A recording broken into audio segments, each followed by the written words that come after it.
Building Priyank Kharge ಅವರು RSS ನ ಹೆಸರಲ್ಲಿರುವಂತ building ಯಾವ್ದಾದ್ರು ಇದ್ರೆ ತೋರಿಸ್ತೀವಿ, ಒಂದು ಬಿಲ್ಡಿಂಗ್ ತೋರಿಸ್ತೀವಿ. ಅಶ್ವತ್ಥ ಹೇಳಿರೋದು ಅವ್ರ RSS ಹೆಸರಲ್ಲಿ ಇರ್ತಕ್ಕಂಥ ಒಂದು ಬಿಲ್ಡಿಂಗ್ ಪ್ರೂಫ್ ತೋರಿಸ್ಬಿಡ್ಲಿ ಅಂತ ಹೇಳಿದ್ರೆ ಕೇಳಿದ್ದಾರೆ ಬಿಜೆಪಿ.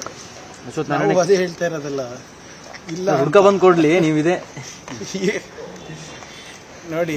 ಇದಕ್ಕೆ ಹೇಳ್ತಾ ಇರೋದು ಸಾಮಾನ್ಯ ಪ್ರಜ್ಞೆ ಇಲ್ಲ. ನಾವೇನು ಹೇಳ್ತಾ ಇರೋದು, ಇದು ರಿಜಿಸ್ಟರ್ಡೇ ಇಲ್ಲ ಸ್ವಾಮಿ, ದುಡ್ಡು ಎಲ್ಲಿಂದ ಬರ್ತಾ ಇದೆ ಅಂತ ಕೇಳ್ತಾ ಇರೋದು. ಹೌದಾ ಇಲ್ಲ? ಈಗ ರಿಜಿಸ್ಟರ್ಡೇ ಇಲ್ಲ ಅಂದರೆ ಬಿಲ್ಡಿಂಗ್ ಅವ್ರ ಹೆಸರಲ್ಲಿ ಇರ್ತದ? ರಿಜಿಸ್ಟರ್ಡೇ ಇಲ್ಲ ಅಂದರೆ ಪರ್ಮಿಷನ್ ಯಾರ ಹೆಸರಲ್ಲಿ ಕೊಡ್ಬೇಕು ನಾವು? ರಿಜಿಸ್ಟರ್ಡೇ ಇಲ್ಲ ಅಂದರೆ ಬ್ಯಾಂಕ್ ಅಕೌಂಟ್ ಇರುತ್ತಾ? ನಮ್ಮ ಪ್ರಶ್ನೆನೂ ಅದೇ ಇಲ್ಲ. ಮತ್ತು ವಿಶ್ವದ ಅತ್ಯಂತ ದೊಡ್ಡ NGO, how is it sustaining? ದುಡ್ಡು ಎಲ್ಲಿಂದ ಬರ್ತಾ ಇದೆ? ಎಲ್ಲಿಂದ ಏನು ಅವರಿಗೆ ಕಾರ್ಯಕ್ರಮ ನಡೆಸಲಿಕ್ಕೆ ಇದು ಬಂದರೆ ಅಷ್ಟೊಂದು ಜನ ವಾಲಂಟಿಯರ್ ಕೊಡ್ತಾರಾ? ಎಷ್ಟು ಜನ ಕೊಡೋಕ್ಕೆ ಸಾಧ್ಯ? ನೀವೇ ಹೇಳಿ. ನೀವು ಸಾಕಷ್ಟು ಸಾಮಾಜಿಕ ಕಾರ್ಯಕ್ರಮಗಳು ನಡೆಸಿರ್ಬೇಕಲ್ವ? ಆ ದೇಣಿಗೆಯಲ್ಲಿ ಏನು ಬಂದರೂ ಕೂಡ ಅಕೌಂಟೆಡ್ ಇರಬೇಕಲ್ಲ. ನಾವು ಅದೇ ಕೇಳ್ತಾ ಇರೋದು, ಅವರು ಅದೇ ಹೇಳ್ತಾ ಇರೋದು.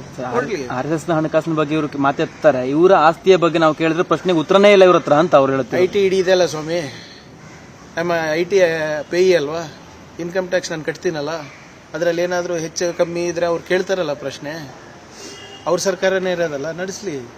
ನಾವು ಕೇಳೋ ಪ್ರಶ್ನೆಗೆ ಮತ್ತೆ ಈಗ ಕೇಳಿರೋ ಪ್ರಶ್ನೆಗೆ ಉತ್ತರ ಇರಬೇಕು, ಮತ್ತೊಂದು ಪ್ರಶ್ನೆ ಅಲ್ಲ. ಈಗ ನಾವು ಕೇಳ್ತಾ ಇರೋದು ಸಿಂಪಲ್ ಕ್ವೆಶ್ಚನ್ಸ್, ಆನ್ಸರ್ ಮಾಡಲಿ. ಅದು ಇದು ಬಿಟ್ಟು ಮತ್ತೆ ವೈಯಕ್ತಿಕವಾಗಿ ಮಾತಾಡಿದ್ರೆ, ನಾನು ಹೇಳ್ತಾ ಇಲ್ವಾ ಇವರಿಗೆ ಬೌದ್ಧಿಕ ದಿವಾಳಿ ಆಗಿದೆ.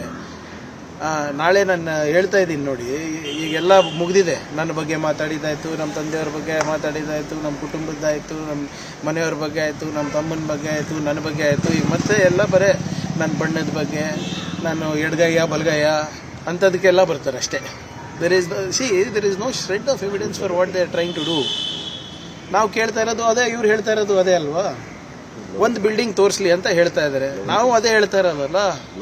ಇರಲಿಲ್ಲ ಅಂದರೆ ಮತ್ತೆ ಹೇಗೆ ಬರ್ತಾ ಇದೆ ಸರ್? ನವೆಂಬರ್ 2ನೇ ತಾರೀಕು ಭೀಮ್ ಸಂಘಟನೆಗಳು ಮತ್ತೆ ನೋಡಿ, ಯಾರೇ ಇರ್ಬೋದು, 24ನೇ ತಾರೀಕು ಕೋರ್ಟ್ ಏನು ತೀರ್ಮಾನ ತಗೋತದೆ ನೋಡೋಣ ಅಂತ.